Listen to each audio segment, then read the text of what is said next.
O barco é o lugar onde eu vou me refugiar. Então o barco pode ser minha casa, o barco pode ser meu trabalho, o barco pode ser minha igreja, o barco pode ser minha família, o barco pode ser a compulsão que eu tenho para gastar dinheiro. O barco é o lugar onde eu me refugio. Quando Jesus ouve a história, quando ele ouve a narrativa que João Batista havia sido decapitado, o que ele faz? Ele entra no barco e vai para um lugar deserto. Quando Jesus entra no barco e vai para um lugar deserto, ele está olhando o outro? Ele está olhando para quem? Para ele. Então, sim, existem momentos na minha vida que eu preciso olhar para mim? Sim. Existem momentos na nossa vida que nós precisamos entrar dentro do nosso barco e ir para um lugar deserto. Porque estamos tristes, porque estamos entristecidos, porque a vida nos marca com situações que nos entristecem, que nos aborrecem, que nos machucam. E a grande questão é, quando você tem um machucado, o que você faz com ele? Todos receberam um band-aid? Quem não recebeu o band-aid? Tem gente que não recebeu. A Carla vai distribuir o band-aid para quem não recebeu o band-aid, né? O que você... Na galeria também tem uma pessoa, tem outras pessoas lá, e na galeria quase a galeria inteira. O que você faz quando você tem um machucado? Jesus, ele pegou, se retirou, entrou dentro do barco e foi para um lugar deserto.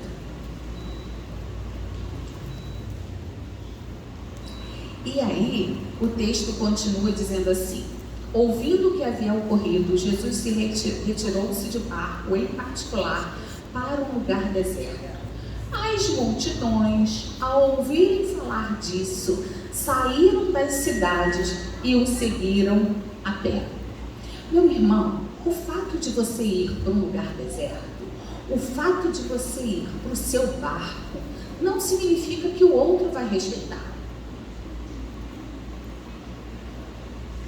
Mas, Cintia, então, eu posso entrar no meu barco porque eu estou tendo um problema do meu trabalho, eu posso entrar no meu barco porque eu posso estar tendo problemas com meu filho, com a minha família, problemas de situações, mas isso não significa que o outro vai me respeitar? Não, meu irmão, não vai te respeitar.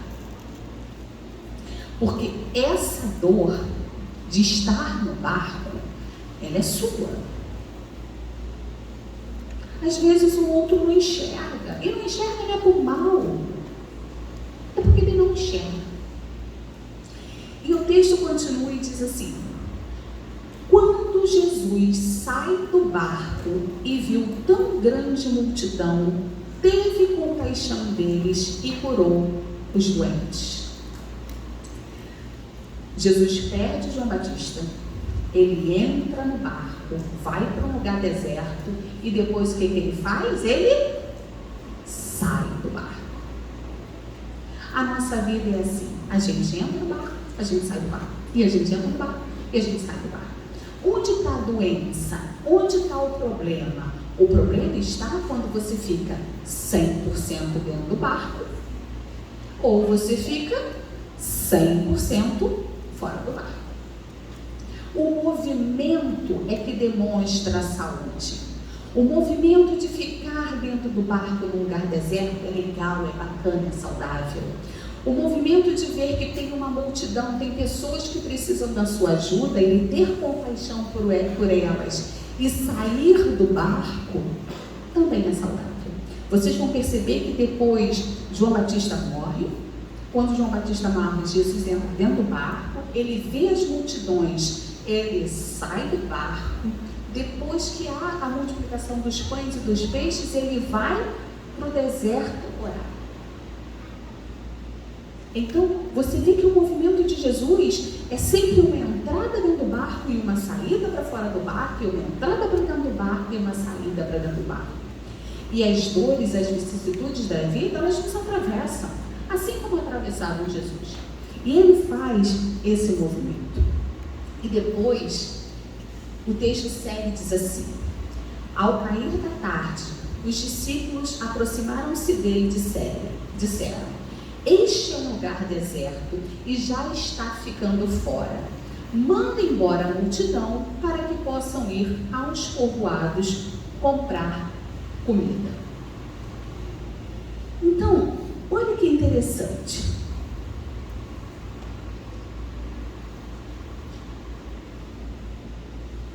Os discípulos, quando veem aquela estrutura lá, a multidão perto de Jesus, convocando Jesus, querendo falar com Jesus, Jesus dando compaixão e curando, quando os discípulos olham que escureceu, o que os discípulos falam?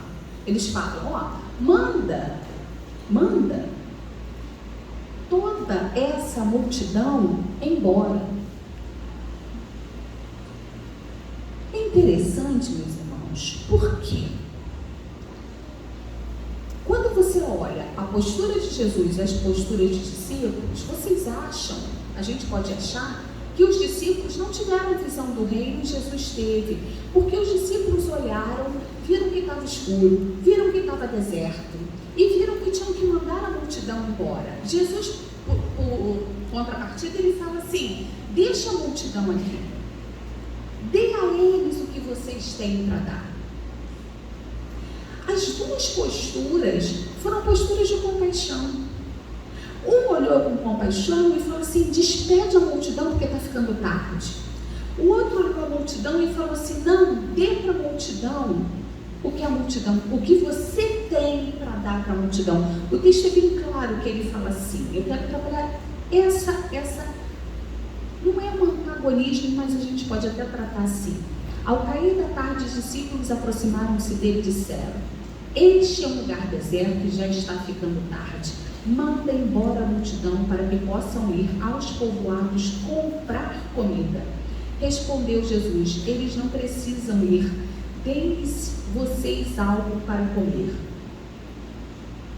Os discípulos não tinham algo para comer, não tinham o que dar. O que eles tinham para dar, o que eles tinham ali para dar, era: manda a multidão embora.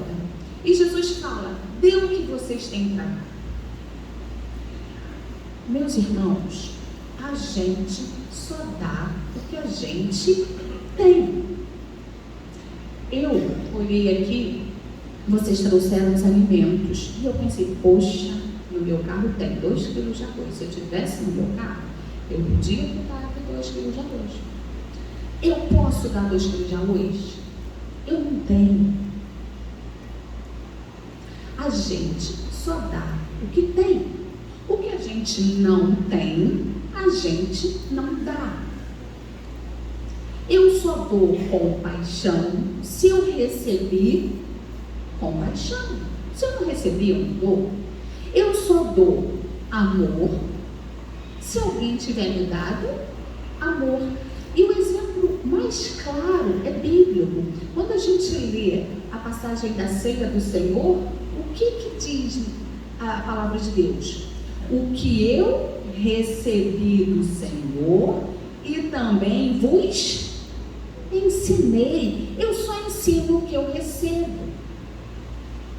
Então, se eu venho de uma família onde as palavras são trocadas, as gargalhadas são trocadas, as tristezas, né? Eu vou a sepultamento desde 9 anos de idade. Se sepultamento é uma coisa onde a família percorre de uma forma natural, com tristeza, mas a tristeza também, o choro também, ele é dividido, ele é repartido, eu aprendo. Mas se eu venho de uma família que ninguém fala, que ninguém conversa, que ninguém divide, que ninguém tem compaixão por ninguém, eu não tenho.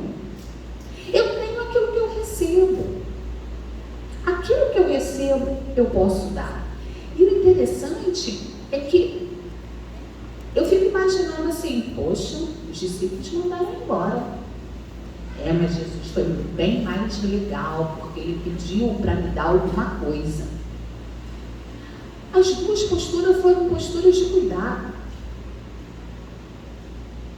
As duas posturas foram posturas de cuidado. Quando os discípulos veem que está escuro e vai ficar perigoso, é melhor que a multidão vá embora. É uma postura de cuidado. A postura de Jesus de alimentar também é uma postura de cuidado. Só que muitas das vezes a gente não aceita a forma como nós somos cuidados. Nós queremos alimentar, né? A gente quer um cuidado sobrenatural, a gente quer um cuidado, a gente não quer esse cuidado de que deixa eles irem comer a comida deles. Também é cuidado. E aí eu quero parar e pensar com vocês o seguinte: quando a gente pensa, né, em toda essa relação dentro da psicologia entre o cuidado, que tem na literatura o sinônimo de cura, cuidar e curar são sinônimos, porque todo aquele que é cuidado, ele acaba sendo curado, é sinônimo na literatura, ele foi separado, né? A palavra, ela tem o mesmo radical, cuidar e curar. Ela foi separada agora, acho que em 1700, que foi separado o curar foi para a medicina e o cuidar foi para questões teológicas, mas desde o seu início, cuidar e curar eram sinônimos. Então, quando a gente pensa nessa questão mais emocional dentro da psicologia, como é que a gente pensa? A gente pensa assim, tem um bebê ali, tem uma outra bebezinha ali. Como é que o bebê se alimenta? Tem um outro bebê ali atrás. Como é que o bebê se alimenta? Ele se alimenta quando ele mama no seio materno ou com mamadeira. É assim que ele se alimenta. Então, esse bebê ele só cresce emocionalmente se alguém o alimenta. Então, você tem que ter uma mamadeira, você tem que ter um leite, você tem que ter uma frutinha, você tem que ter uma papinha. E essa papinha é o alimento que a criança vai recebendo. Então, o alimento é a primeira condição afetiva que a criança lê no mundo. É pelo alimento. Quando a gente vai à igreja, né, e acaba o culto, a gente fala assim, nossa, hoje eu fui alimentado pelaquela palavra. Então, a gente até fala metaforicamente, a palavra de Deus é o nosso alimento, é aquilo que nos nutre. Então, aquilo que nos nutre é o que me faz ficar de pé, é o que me faz ficar em pé. Porém, não tem crescimento sem queda. Meu filho tem uma cicatriz com ponta aqui no queixo, tem outra na cabeça, já quebrou o pé uma vez. Não tem. Ninguém cresce sem se machucar. Ninguém cresce sem se machucar. Então a gente tem as feridas físicas. Eu me lembro, quando era pequena, eu não corria, porque eu não queria quebrar nada. Então assim, eu nunca quebrei nada. Porque eu falei assim, eu vou cair, que nem fulano caiu. Então eu não corria. Nunca corri. Em contrapartida, por essa minha escolha infantil, nunca aproveitei uma queda.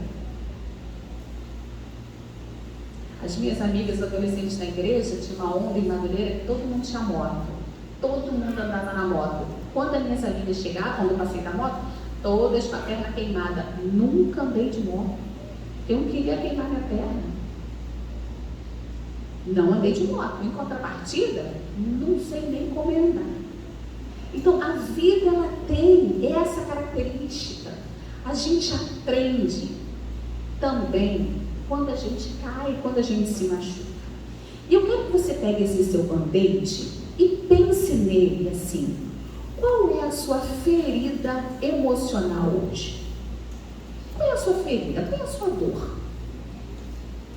A dor de Jesus era o luto. Eu fico imaginando, ele perdeu João Batista, aí ele entra no barco, fica quietinho, uma multidão com 5.000 pessoas conseguem enxergá-lo e vão a pé atrás dele. Você já pensou nisso? O que você faria? Eu ia falar, gente, por favor, não esquece, né? Dá um tempinho, me deixa aqui no meu luto. O que você faria? Aquela era a dor de Jesus. Ele perdeu João Batista. dor de Jesus? Qual é a sua? O que você faz com a sua dor? Você coloca sal todo dia? Também é assim mesmo, né? Porque aconteceu isso, que deu aquilo, outro. Não. Você bota sal. Você bota o quê? Água oxigenada para limpar a ferida, tirar o pus, tirar a pele morta? Você coloca uma pomada, você bota mertiolate? Nem sei se existe ainda isso, mas é do meu tempo. O que você faz com essa sua ferida? Você bota um band-aid para proteger, para ninguém bater nela? O que você faz? Você alinha a ferida? Você pega ela e fala assim: ai, minha fofinha, fica aqui, porque aí todo mundo vai ter pena de mim. Aí você anda, você é a feridinha, de mão dada, todos os dias. Dores todos nós temos. Dores todos nós carregamos. Luto é perda. Todos nós temos. Todos nós temos. Nós temos as perdas, né, reais da vida, e nós temos as perdas daquilo que não aconteceu. Ah, se eu tivesse feito isso naquele dia, daquela forma, aí minha vida, todos nós temos. Mas o que você faz com a sua luta? O que você faz com o seu luto? O que você faz com a sua perda?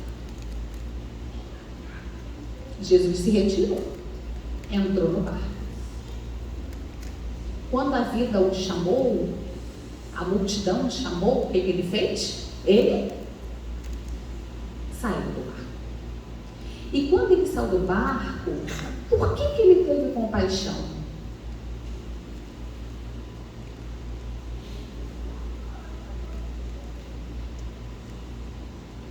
Só quem foi cuidado na vida, meus irmãos, consegue cuidar. Só quem foi cuidado na vida consegue cuidar. Então, quando a gente lê a passagem de João 3,16, porque Deus amou o mundo de tal maneira que deu. Deus cuidou? Vou perguntar de novo. Deus cuidou? Então você foi cuidado?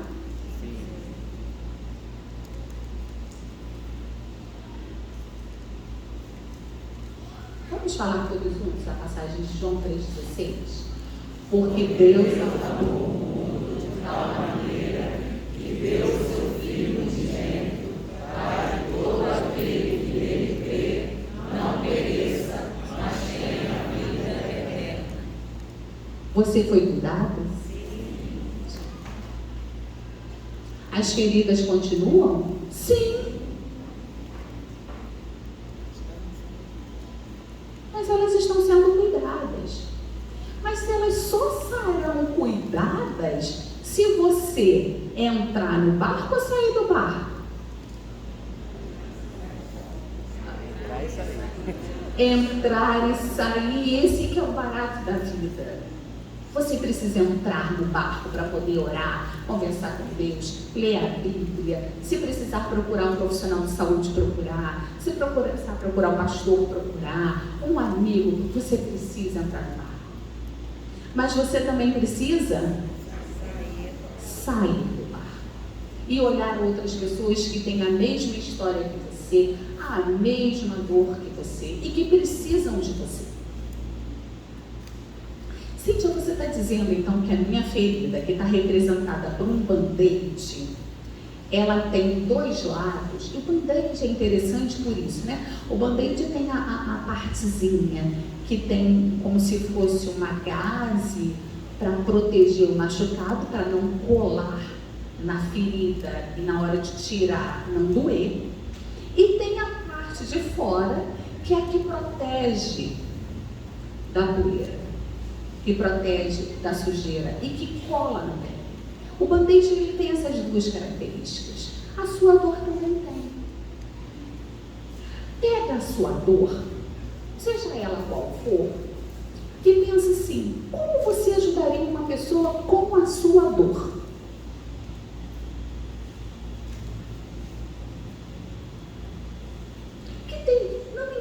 testemunho, mas você tem uma pessoa sofrendo ao seu lado, como você poderia ajudá-la? Com a sua dor. Meus irmãos, a nossa dor, ela foi feita primeiro para nos humanizar. Imagina se a gente não tivesse dor na vida. Seríamos todos soberbos. A dor nos une. Eu costumo brincar, né? O sujo falando do mal lavado. A dor é isso. Não posso falar de ninguém. Porque eu tenho a minha dor, você tem a sua dor. Qual é a maior ou a menor? Todas têm a mesma intensidade. Porque a dor é de quem porta a dor. Só que a dor, ela não pode me engolir, me encapsular. Eu tenho que entrar no meu barco e sair do meu barco. Eu preciso desse movimento de entrada e de saída. Eu não posso me trancar no meu barco como um bebê chorão. O bebê, ele não consegue andar no ambiente. O bebê, ele fica trancado. Procurem os bebês da igreja de vocês. Cadê? Tem algum bebê aí andando? Andando, circulando? Os bebês estão todos juntos com seus pais. Bebê não tem vida própria. Bebê não sai do barco. Bebê não sabe o que quer porque ele não consegue nem falar. Então, muitas das vezes, a gente tenta se vitimizar com a nossa dor. E quanto mais eu me vitimizo com a minha dor, quanto mais eu sofro com a minha dor ela vai me engolir. E na hora que ela me engolir, eu não vou sair do barco. O bebê vê o outro. Bebê vê a dor do outro bebê. Já viram briga de bebê? Né? Não é legal? Você está na boa lá, o bebê foi com levidade, daqui a pouco você leva uma mordida, você leva um tapa. Você está amarradona lá com seu sobrinho, com a sua sobrinha dando colherzinha, né? Tá tapinha, daqui a pouco vai escorre tudo, você fica cheio de tapinha. Isso é briga de bebê. O bebê, ele olha o bonequinho do outro, com 2, 3 anos, ele vai lá e faz o quê? Ele puxa, ele empurra. Isso é briga de bebê. O bebê não sai do barco. Então, briga de bebê, no mundo do bebê, não existe compaixão. No mundo do bebê, só existe o bebê. No mundo do bebê, não existe o outro. Aí vocês podem falar assim, ai, que horror, bebê, né? Não, é fundamental que não exista, porque essa mãe é esse pai que alimenta um bebê para que ele possa crescer e, na idade certa, olhar o outro. O bebê, ele só vira gente grande se ele passar pela infância sendo alimentado. Todos nós fomos alimentados. Você pode não ter sido alimentado com a comida que você gostaria de ter comido. E eu vou dar os exemplos. A sua mãe deu mais afeto para o seu irmão do que para você. O seu pai deu mais atenção para fulano do que Beltrano. Essas intrigas familiares que percorrem todas as famílias. Você pode não ter sido alimentado com a comida que você gostaria, mas que você foi alimentado, você foi. Se essa é a sua dor, realmente, o pai preferiu o fulano a Beltrano. Sim, preferiu.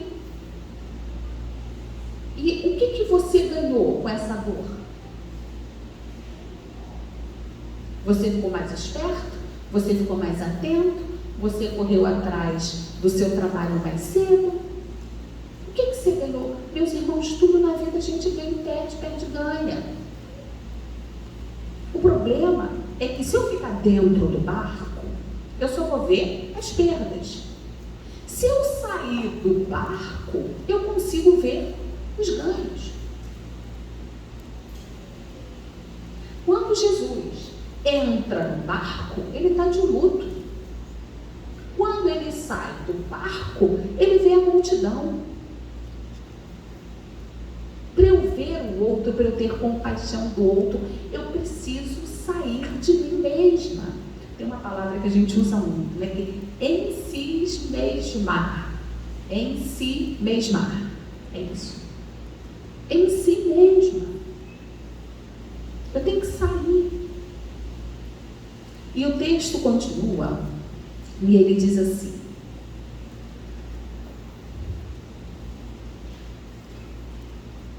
eu vou reler essa parte. Ao cair da tarde, os discípulos aproximaram dele e disseram: este é um lugar deserto e já está ficando tarde. Manda embora a multidão para que possam ir aos povoados comprar comida. Respondeu Jesus: eles não precisam ir, deem-lhes vocês algo para comer. Eles lhes disseram, os discípulos disseram: tudo o que temos aqui são 5 pães e 2 peixes. Os discípulos achavam que não tinham nada. Até que eles viram, em outras passagens diz que é um menino, né, que tinha, eles tinham 5 pães e 2 peixes. Dentro da sua vida, quais são os seus 5 pães e os seus 2 peixes?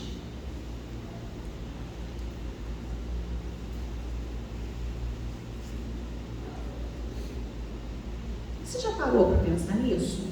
Quais são os seus 5 pães e seus 2 peixes? Olha que interessante o movimento da compaixão. Essa contabilidade da compaixão é muito interessante. Porque 5 pães alimentou 5.000 pessoas e sobrou. 5 pães dividido para 5.000 é 1 pão para 1.000 pessoas. Só a compaixão é capaz de fazer essa multiplicação. Porque a compaixão, ela contamina. A compaixão ela é igual um fermento, ela cresce, a massa cresce. Quem está acostumado a fazer aquela pizza que tem fermento Flashman, você bota a pizza desse tamanho, daqui a pouco a massa desse tamanho, você está não sei quantas pizzas.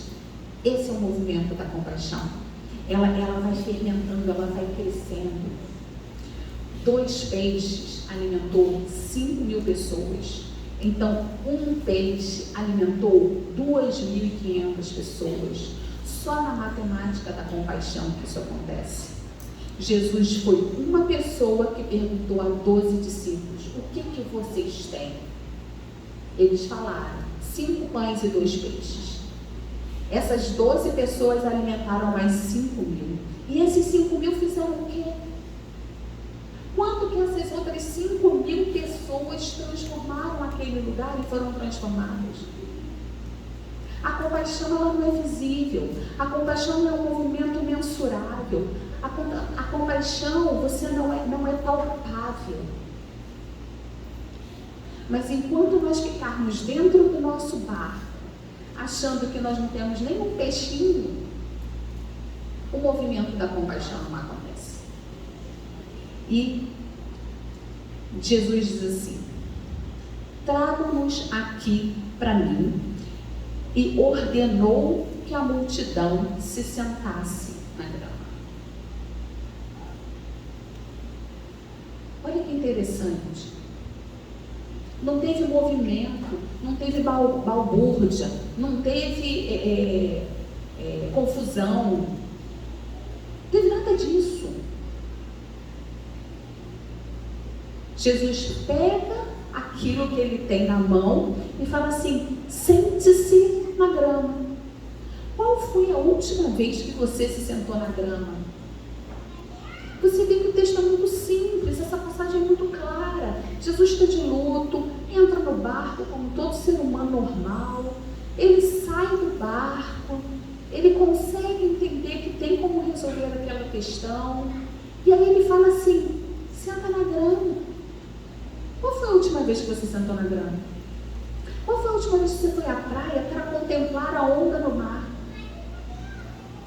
Qual foi a última vez que você comeu um feijão e sentiu o sabor dele? Qual foi a última vez que você se sentou na grama? Qual foi a última vez que você olhou o céu?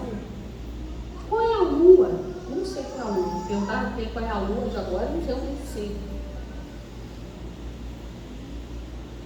Tem uma semana que eu não olho para o céu, não sei qual, que lua, não sei qual é a lua de hoje. Tem um ano, isso é nova? Não sei. É nova? Está vendo? Vamos nos sentar na grama, meus irmãos. Enquanto a gente ficar alinhando a nossa dorzinha, o nosso band-aid, a gente não vai olhar para fora. A compaixão é um movimento de olhar para fora de nós mesmos. Foi isso que Jesus fez. Jesus só olhou para fora. E aí o texto continua e diz assim: e ordenou que a multidão se sentasse na grama, tomando os 5 pães e os 2 peixes, olhou para o céu, deu graças e partiu os pães. Eu quero agora que você pegue o seu band-aid e eu quero que você agradeça a Ele. O que essa dor te trouxe de bacana que você nunca percebeu? Senta na grama, olha para Ele. Alguma qualificação, alguma inteligência diferenciada, alguma coisa Ele te deu. O que Ele te deu? Mais paciência, mais tolerância, mais possibilidade de resolver problemas mais rápido? O que essa dor te trouxe? Eu tenho um problema para engravidar. Eu levei 7 anos para engravidar. E eu era uma pessoa extremamente agitada, sem a menor paciência, né? E eu passei por um tratamento muito doloroso durante 6 meses. Um tratamento muito doloroso e engravidei. Depois daquela dor, eu sou uma pessoa paciente. Eu tenho muito mais tolerância. Eu queria ter tido 2 filhos, só tenho 1 filho, não tenho 2 como eu sempre desejei. Mas eu aprendi com minha dor. Eu aprendi. É uma dor não ter o 2º filho? Eu gostaria de ter 2. Eu não gostaria que meu filho fosse filho único. Aprendi com ela. Eu não poderia estar dentro do meu barco chorando porque eu não tive o 2º filho. Se eu fico no barco chorando porque eu não tive o 2º filho, eu ia estar olhando para o 1º filho? Não. Eu ia estar chorando pelo que eu não tive, o 2º filho. E meu filho teria a mãe, o 1º? Não. Porque eu estou chorando pelo 2º. Então, o que essa dor me deu? Um filho. O que essa dor te dá? Sente na grama e agradeça. Sente na grama e agradeça. Não aninhe a dor, não pontue a dor. Não faça da dor um Deus para você, um semideus para você, um amuleto para você. Enquanto você não entender que essa dor te constitui, te faz ser humano, você não vai sair dela. Toda dor é uma ferida, dói. Mas não aninhe. Não finja também que ela não existe, ela está lá. Mas aprenda com ela. E o texto diz: ordenou que a multidão se sentasse na grama, tomando 5 pães e 2 peixes, olhou para o céu, deu graças e partiu os pães. Em seguida deu os discípulos e enche a multidão. Então, a compaixão, ele tem esse movimento de dar. Jesus pega o pão, do pão ele dá para os discípulos, dos discípulos eles dão para a multidão. Todos comeram e ficaram satisfeitos. E os discípulos recolheram 12 cestos cheios de pedaços que sobraram. Meus irmãos, na compaixão nós não ficamos esvaziados, sobra. Se eu dou o que eu tenho, né? Se eu dou o que eu tenho a sensação de que não vai sobrar para mim. Que eu vou me esvaziar emocionalmente, ou que eu vou me esvaziar financeiramente, ou que o meu tempo vai ser esvaziado. Na compaixão, sobra. Eu não fico sem afeto para dar, eu não fico sem mão de obra para dar, sobra. Porque a compaixão, ela tem essa característica, que ela é contagiante. Os que comeram foram cerca de 5.000 homens, sem contar mulheres e crianças. Logo em seguida, Jesus insistiu com os discípulos para que entrassem no barco e fossem adiante dele para outro lado, enquanto ele se despedia da multidão. A passagem bíblica começa com o luto. Jesus entra no barco, depois Jesus sai do barco, depois Jesus manda os discípulos entrarem no barco. A vida é esse constante movimento. Entra no barco, sai do barco. Entra no barco, sai do barco. Entra no barco, vai para o deserto. Vai para o deserto, sai do barco. A vida, ela é assim. Eu preciso horas estar na grama, eu preciso horas ir para o deserto, eu preciso horas estar dentro do barco, eu preciso horas ficar fora do barco. Então, concluindo, eu queria pensar com vocês todo o passo a passo, né? Todo o passo a passo da passagem bíblica. Primeira questão: você quer sair ou ficar no barco? Nós aprendemos que a gente precisa ficar e sair.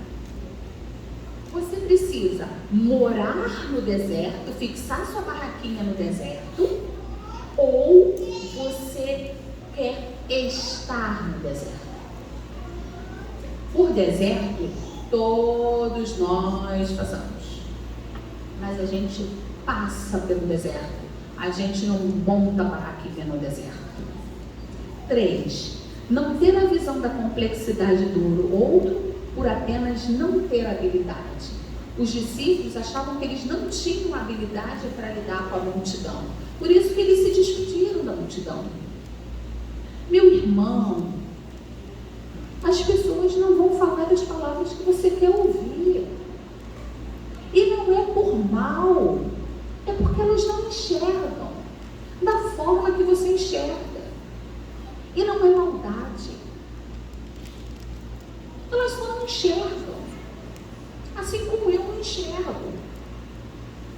Então não cria uma fantasia na sua cabeça que o outro não existe, porque o outro não é você, né? Eu sempre, meus alunos, eles brincam comigo, dia dos namorados, eles dizem: ai, professora, a senhora ganhou uma rosa do seu marido? Eu falei: não. Ué, mas o que a senhora fez? Eu fui à feira e comprei. Gente, eu tenho 27 anos de casada. Vocês acham mesmo meu marido vai chegar com um ramalhete com 30 rosas vermelhas para mim, dia dos namorados? Não vai. Não vai. Ele vai fazer outras coisas. Isso ele não vai. O primeiro PVA pago lá em casa do meu carro, os pneus do meu carro são impecáveis, o meu carro é encerado, a gasolina é de primeira qualidade, porque ele tem um cuidado com o carro que vai que acontece qualquer coisa comigo dentro do carro, né? Então o meu carro tem sempre tanto tempo de uso, ou tanto que não é um cuidado, assim, você anda com esse carro, você sai de noite, você volta para casa muito tarde. Agora, flor, ele enxerga.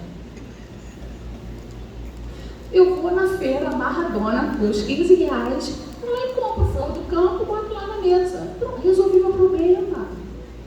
Ele enxerga.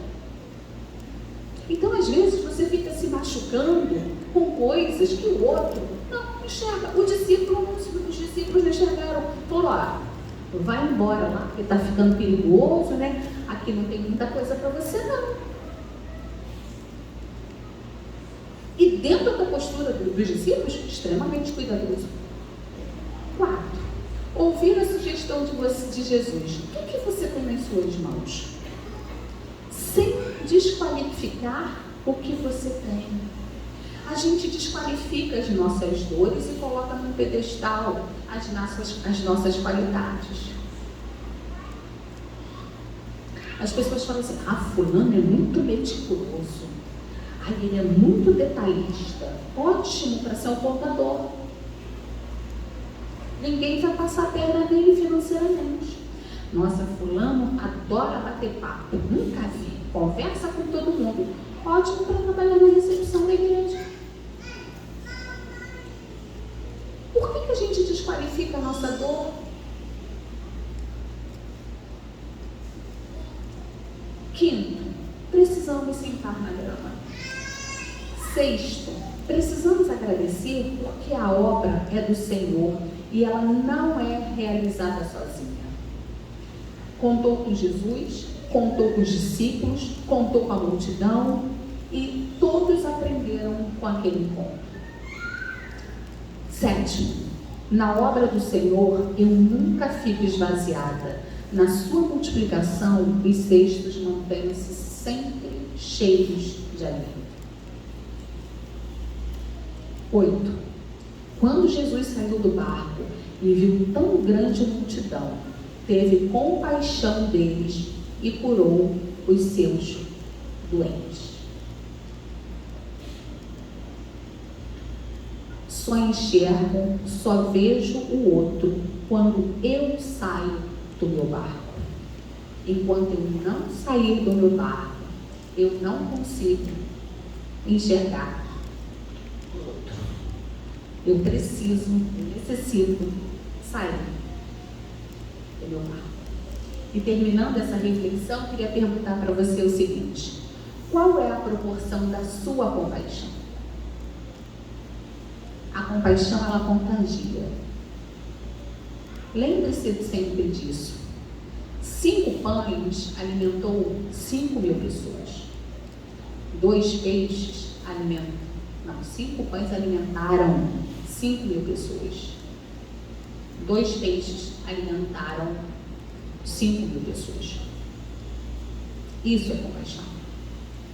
Então, aquilo que você se sente escasso, aquilo que você acha que é deserto, aquilo que você acha que é árido, esse band-aid que você tem na sua mão, ele é o seu peixe, ele é seu pão, multiplique-o.